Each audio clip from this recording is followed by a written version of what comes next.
countdown for blast off. X minus 5, 4, 3, 2, X minus 1, fire.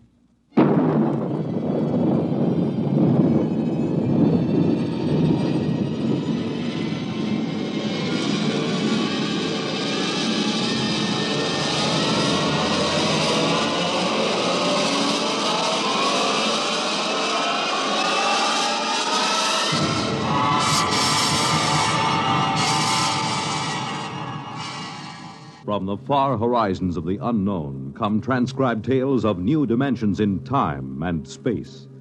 These are stories of the future, adventures in which you'll live in a million, could be years, on 1,000 maybe worlds.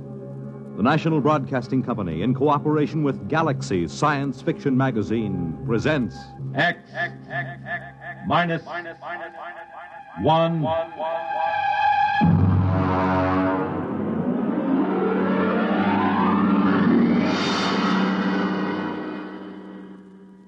Tonight, Chain of Command by Steven Arr.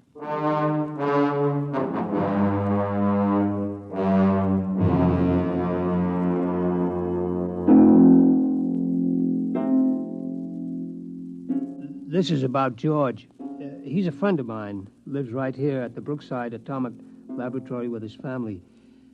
My name is Charlie Boyle, by the way. I'm a security guard here at the lab. Been here now for, 20 years, I guess. Of course, they don't use the lab anymore. Lots of weeds and things, and, I stick around. There isn't really any place to go. Oh, well, I'm getting away from it after all. This is about George. Some of it I knew myself. A lot of it he told me after it was over. It began, it began the morning after George's wife lit into him. I think, George, the least you could do is complain.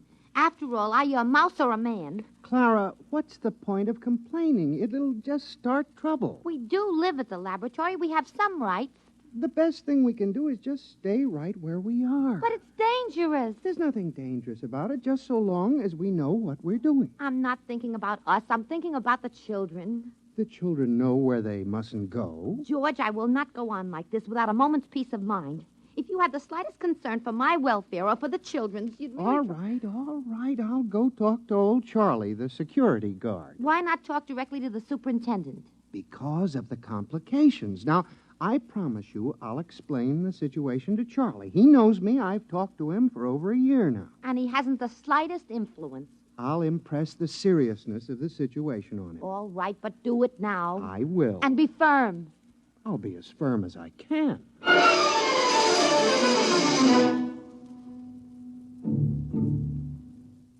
I was at my desk in the hallway. The place was deserted. I've always worked the night shift, except for my supervisor, Mr. Adams, who was in his office down the hall working late. I remember I was sort of dozing off when I heard George's voice in my ear.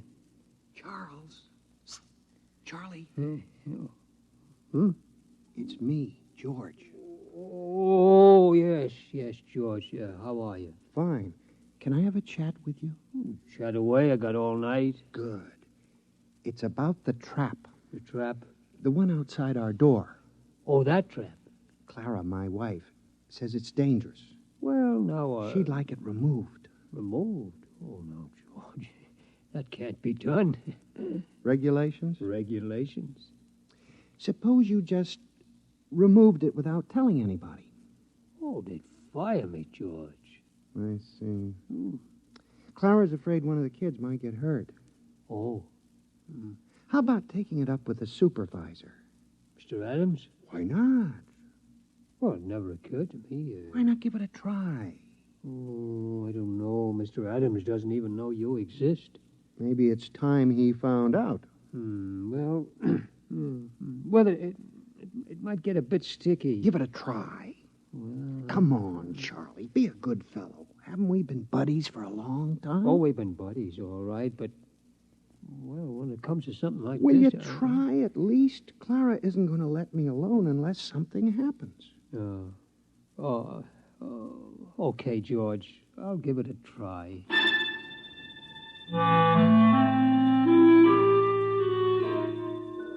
I straightened my tie and I brushed off my uniform real neat and I went into Mr. Adams' office. I could see the light under his door and I hear him on the phone, so I knew he was there. Edgar? Adams up at Brookside Lab. Uh-huh.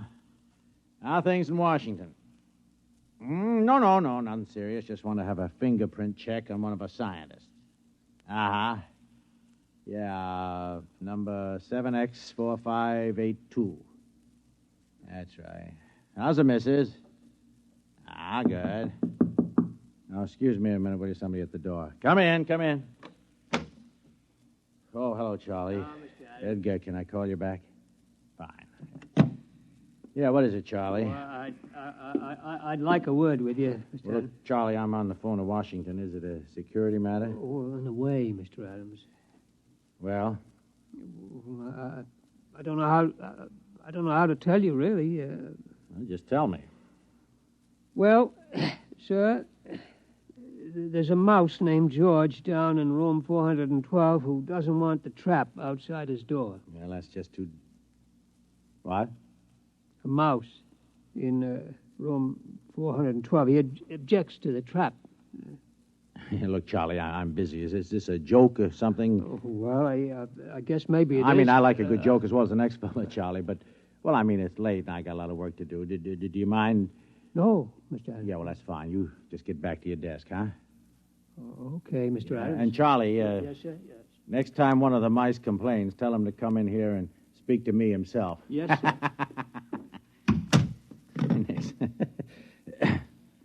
Edgar Adams here again. I'm sorry. One of the security guards playing a little joke on me. He came in to say one of the mice here at the lab is complaining about the trap outside his door. You got him down Washington, too, huh? Yeah? What do you do about it? Traps, huh? Yeah. Yeah, it's the only way, I guess. Yeah.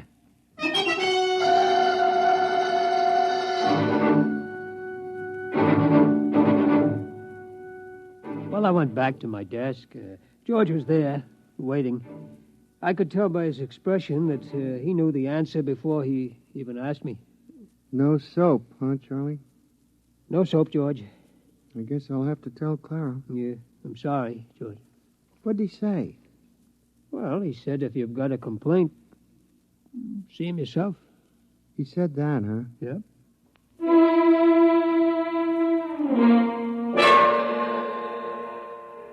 Of course, I didn't know what was going to happen. George didn't tell me till it was all over. I mean, really all over. And then it was too late for me to do anything. It turned out, though, that Clara, that's George's wife, told him that if he didn't go talk to Mr. Adams, she'd up and leave him. Yeah, leave him. And the kids, too. So him and me, we went. And nothing negative on his record, eh, Edgar? Yeah, well, okay. Yeah, excuse me a minute. Come in. Oh, what is it this time? Excuse me, Mr. Adams. It's that mouse. He wants to talk to you. I'll call you back, Edgar. Now, look, Charlie, I mean, this has gone far enough. Yes, sir. Yeah. Yes, sir. What the devil you got in your hand? Well, this is him, sir. It's the mouse I was telling you about. George. Yeah, George. This is Mr. Adams, the security supervisor. How do you do? Huh? How do you do? Ventriloquism, huh, Charlie? Pretty good. Oh, it ain't ventriloquism, Mr. Adams. He talks. Yeah, sure he does. Well, look, now you had your little joke, and I got a lot of work to do. I'd like a word with you. Sure, that's remarkable. It really... Now, look, George, if you don't... George, suppose I just leave you here and step outside. That might be best. Excuse me, Mr. Adams. No, wait a minute. You can't leave that beast in here. He won't take much of your time. But, hold it. Leaving a mouse on my desk. Can you hear me all right? Yes, of course. What? I said, can you hear me? Some people have trouble. I'm going out of my mind. It's a hallucination. No, sir, a mouse. Listen to... What are you? A mouse. You know, cheese, rodents, all that sort of thing. You mind if I touch you? Okay, but take it easy. Careful, don't bend up the whiskers. You're real. Sure, I'm real. Now, listen, about that trap. The trap. My wife is driving me goofy. Get it away from our front door, will you? Your front door, yes. Yes, of course, I'll...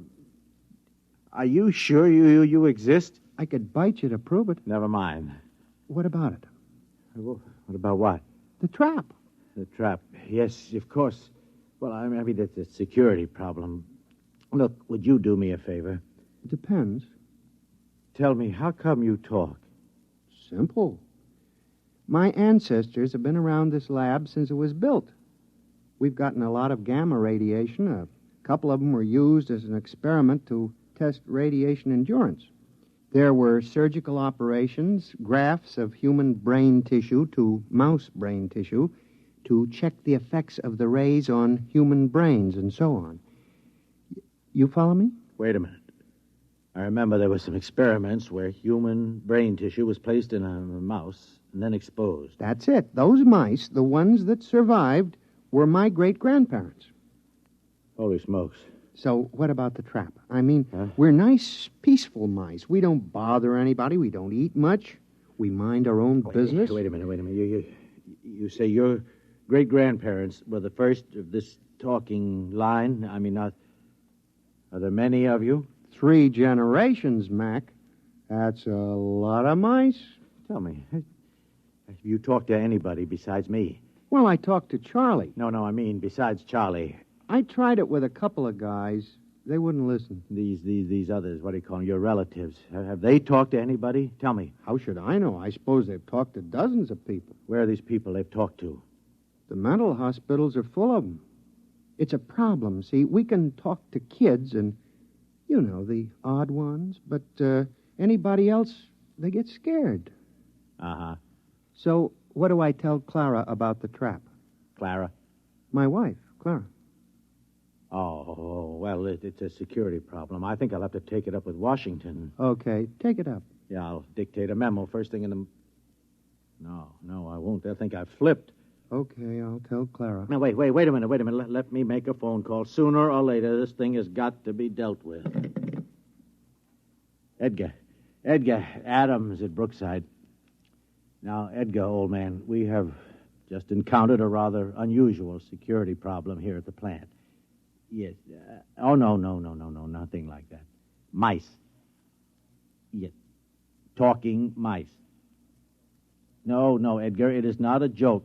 I know we were joking a while ago, but it turns out there are talking mice here. Edgar, listen. Please, Edgar, will you listen? I'll put one of them on the phone. Now, listen, would you... Here, would you just talk, please? What'll I say? Just say anything. His name is George. Hello? This is George. I'm trying to get the authorities to remove the trap from in front of my... What? Yeah, let me have it, will you?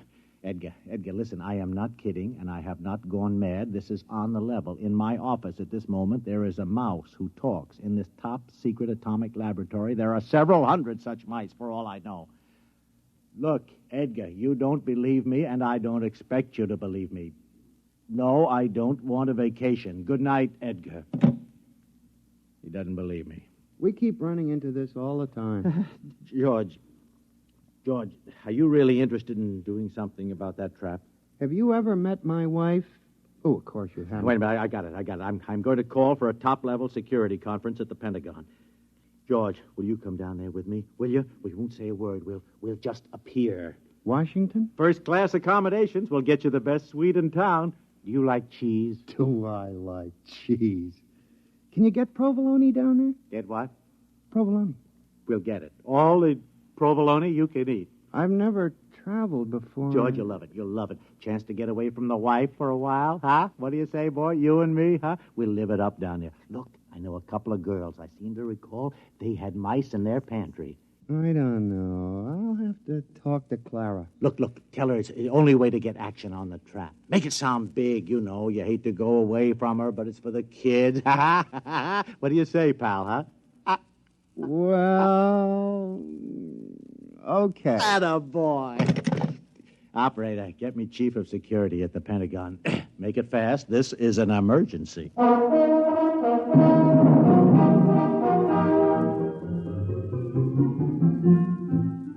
I wasn't there, but like I say, George told me all about it after it was over. Seems him and Mr. Adams went down to Washington on a morning plane. George got a little plane sick, but he liked flying pretty good anyway. They checked in at the Statler, then went over to the Pentagon. Order, gentlemen, order. As a chief, I hereby convene the meeting. It's been called as a Priority A emergency session by Mr. Adams, who, as you know, is security chief at our Brookville Atomic Laboratories. Mr. Adams? Yes, thank you, Chief. Now, gentlemen, it may come as a shock to all of you. It did to me. But I've learned that some 1,200 English-speaking individuals have been operating freely within our top-secret laboratories at Brookville without any security clearance whatsoever. You did say 1,200? Actually, sir, 1,207. Who are these people, sir? Mice, Chief. Mice? Yes, sir, mice. I have one of them here with me. Somewhere. George. Here. George. Oh, there you are. George, would you just mind stepping to the center of the table? Right. Gentlemen, this is George. How do you do? Well, this is most remarkable. George is the result of an experiment conducted some years ago in which bits of human brain tissue were grafted into live mice to test radiation effects. And there are 1,200 of these inside the lab? 1207. Without security clearance? Without security clearance. Oh. Well. Sir, Mouse? Call me George. George. George, tell me what you know. My wife wants the trap removed from our front door. She thinks it's dangerous for the children. Has she been cleared? Quiet, General. Well, a major lapse of security. I'm like aware this. of the lapse, General. What about the trap? I refuse to countenance any act that will aid the entrance of more of these spies and saboteurs into the plant. Who's a spy? I'm a mouse. Tell me, have you overheard any conferences? Maybe a few. Seen any documents? My kids play in the secret document file. It's the safest place in the lab. Have you yourself ever seen any papers marked top secret? Seen them?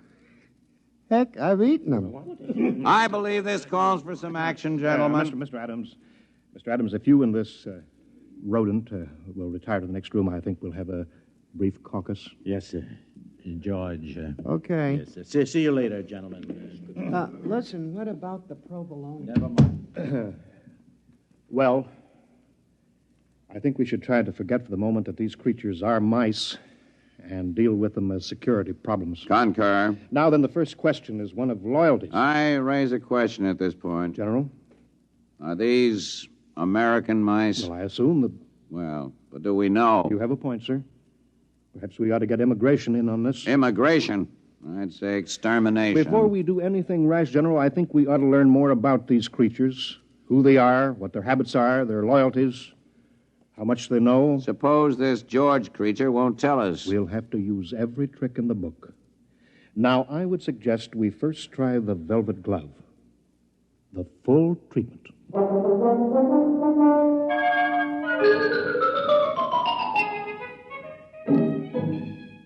George told me about the velvet glove later. He said he didn't really suspect anything at first, what with all the excitement of being in Washington and so on, but after a while he got wind of what they were doing. Room service. This is Mr. Adams in 712. Will you please send up a pound of Provolone. provolone, please? Cheese. Yes, and some more wine. Yes, fine. Right away, please. They'll have some more right away, George. Can't get enough of this stuff. Really delicious. George, have a little more wine. I don't mind if I do. This is the life, all right. It's a great town, isn't it, George? Stupendous. By the way, George, those documents you mentioned eating, do you remember what they said? Something about nuclear weapons. Listen, Adam, what about those girls you mentioned, the ones who had mice in their pantry? Oh, yes. How about giving him a call? Well, George, a little late, don't you think? Oh, the night's just beginning. All right, George, I'll give him a little call. 6. Yeah, my memory serves. Hello, Gail. My memory serves. Bob Adams. Hi, just down on a quick business trip. Uh-huh. How tricks, Gail? No, not a thing. By the way, did you still have mice? Mice. Yeah, but... You what? You exterminated... Oh, I see. Uh-huh. No, I don't think I'll have time this trip. I just wanted to call you up, say hello. Yeah, maybe next trip. Fine, my dear. So long. What'd she say? Unfortunately, the superintendent has a cat. I see. Wiped out? Wiped out. That's something I want to take up with my congressman before we leave town. We'll do that, George. George, have another sip of wine. You won't mind if I do. That's it. Now then, George, about those documents. Oh, you stop about documents. I thought we were in town for a good time. We are. Well, round up a couple of mice, man, and let's get with it. Mice, I'll tell you what, George. You wait here. I'll go out and I'll see what I can do, okay? Okay, but make it snappy, huh? I'm raring to go.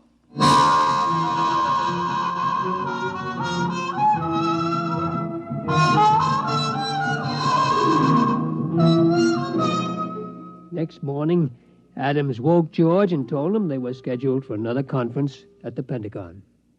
George, wake up, huh? Oh, what a head. Come on, George. We're due at the Pentagon. Easy. Don't talk so loud. Wow. Where did you get those white mice last night? Over at the National Research Lab. Ooh. They must have been feeding those girls wheat germ. All right, come on, George. Come on. You can sober up in the taxi. Come on.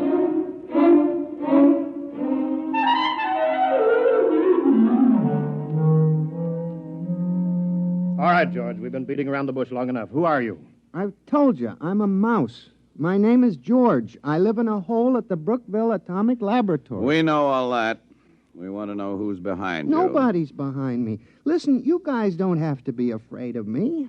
I'm only a mouse. It's the perfect fifth column. The ultimate weapon. Do you realize that you and your family are living inside a secret government installation without any security clearance whatsoever? I'm willing to be investigated. How do we know you aren't an agent for a foreign power? How do we know you aren't an agent for a foreign power? Preposterous. It'd be the perfect fifth column. Gentlemen, I will not remain here to be insulted by this creature. And I will not be insulted by you, sir. Gentlemen, good day. No, George, wait, come back. George, He went that way. Get him off. George! He's going into the wall. Grab him. Too late. He's gone. Well, men, this is it. We'll have to decide on a course of action. We've got to recapture him. Look, I think the first thing to do is get a cat. He's too smart for a cat. Well, something's got to be done. Something's got to be done. After all, these creatures have access to every secret file in the country. Not to mention eavesdropping on our private lives. The thing that bothers me is, gentlemen, they multiply in another 3 generations. There will be some 12 billion talking mice, 6 times the human population of the Earth. It's no matter for fooling around. Kill or be killed, gentlemen. The problem there is how. We have reason to believe they're concentrated in Brookville. I say evacuate all humans and blow up the plant. Use the H-bomb if necessary. I'm afraid you're right, General. We must exterminate. I'll phone Strategic Air Command and alert them. SAC, please. Hello, Bill. This is Ed. Listen, fuel up a couple of big ones. No, nothing serious, but we may want to use them in the near future. Just stand by, that's all. I'll call chemical warfare, get the best information on exterminating rodents. Hello? Hello? That's funny. It's gone dead. Hello? Hello? Something is wrong here. Sounds almost as if the line had been cut. Adams, get out an alarm for that mouse.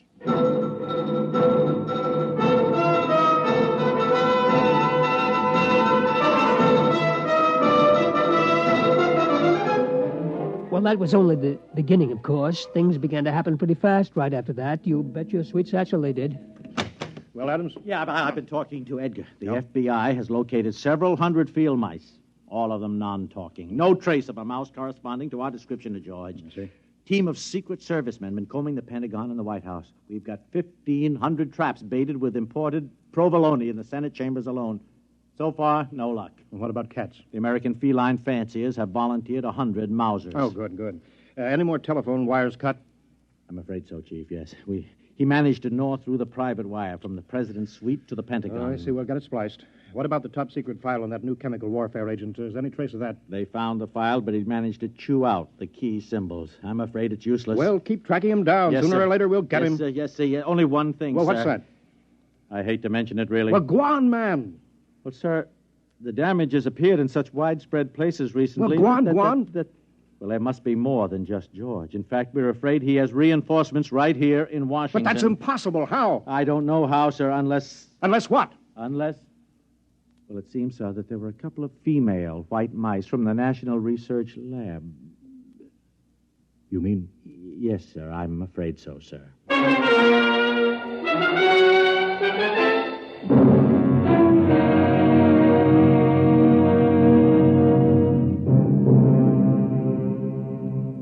I guess maybe you know the rest. Within a couple of weeks, every cable, telephone line, power line, every telegraph line in the United States had been cut. Also the wires on every plane, tank, train, and ship. They'd also destroyed every file in the country. That was only a month ago. Well, you can guess what's happened. Most everybody has left this part of the world. In this whole atomic laboratory, I'm the only human. And I'm not so sure I'll be around much longer. Yes, sir? The only woman. Not that they need a security guard, but, well, I'm just used to being here.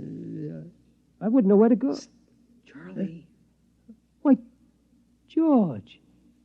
George, is it you? That's right, Charlie. Well, you look awful. Where have you been?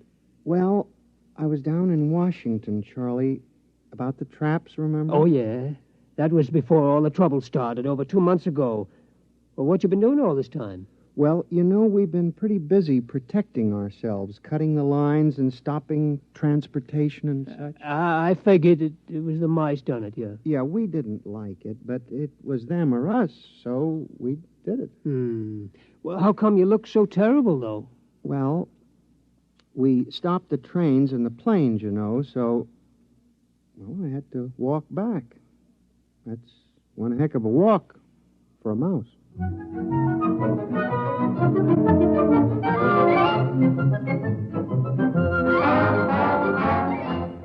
Like I said, this is about George.